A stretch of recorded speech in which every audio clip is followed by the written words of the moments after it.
Right now at 5:30, here is the latest into our newsroom as we follow the terror in Boston. 3 people are confirmed dead. NBC News now reporting 126 injured at 6 Boston area hospitals. 17 people are believed to be in critical condition.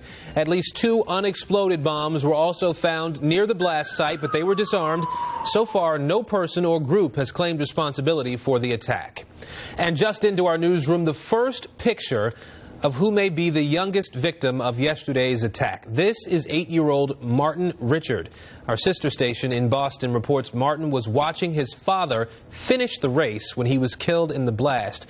His mother also reportedly suffering a severe brain injury, and his 6-year-old sister apparently lost her leg in that blast. A single candle lit on the stoop of the family's home at this hour with the word "peace" written next to it. We are working to confirm right now if a man pulled from the water at Haynes Point overnight is a D.C. police officer being investigated on child pornography charges. Sources tell News 4 the man is Mark Washington. He was just released on bond this week and was ordered to wear a monitoring device after being accused of taking nude pictures of a teen girl who had been reported missing. Sources tell News 4's Jackie Benson the man pulled from the water just before 9 last night was wearing an ankle monitor, and that a rental car was found nearby with court documents inside belonging to Washington.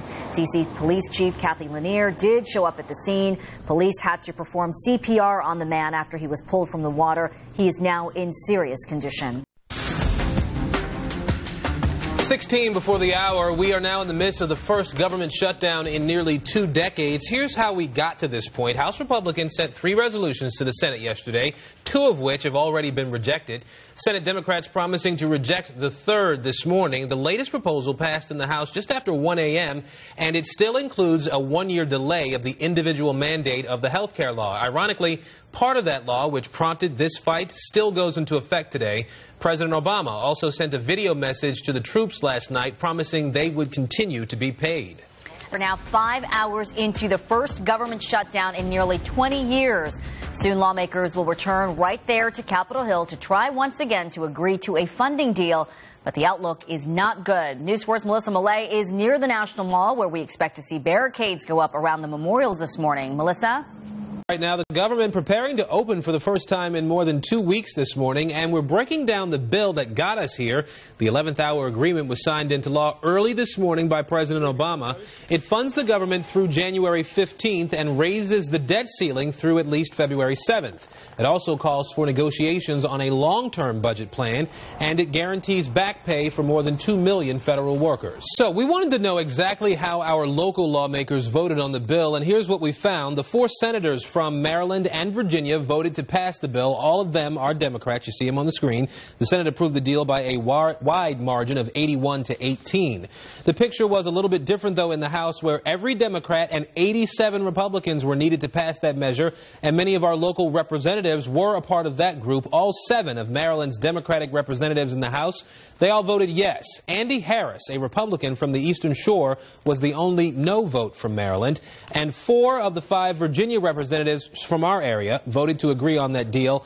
The only no vote in our region was from Robert Hurt, who represents the district that includes Fauquier and Rappahannock counties, as well as Charlottesville. 6:18 right now, and News 4's Richard Jordan has been updating us on the situation at the Navy Yard this morning. And if you are an employee there, we want to make sure you know what your day will look like. Essential personnel only will be allowed onto the Navy Yard today. For everyone else, liberal leave is in effect, and you're being encouraged to work from home. The Navy says it will be providing counseling services for anyone who needs it. Here is what we're learning about the suspected shooter this morning. 34-year-old Aaron Alexis is a former Navy reservist. He served from 2007 until 2011 and was stationed at Fort Worth, Texas. In 2004, he was arrested after he shot out the tires on a car of a construction worker in what he described as a blackout fueled by anger. And according to NBC News sources, Alexis has been treated multiple times for psychological issues, including sleep deprivation, anger, and paranoia. And as we learn more about Alexis, police are trying to figure out why he opened fire on innocent people at the Navy Yard. Richard Jordan has been there all morning working to learn what's next for the investigation. Richard, good morning to you. 6 minutes after the hour now. If you've been putting off getting a flu shot, now might be the time. This map, this represents some new numbers from the CDC this morning, and they say the virus is spreading. The 10 states you see in red here, those are all reporting widespread cases of the flu. That includes Virginia and Pennsylvania. That's up from just 4 states the previous week. 23 other states in orange say that there are regional outbreaks of influenza. D.C., the bright spot in our area, only sporadic cases being reported here.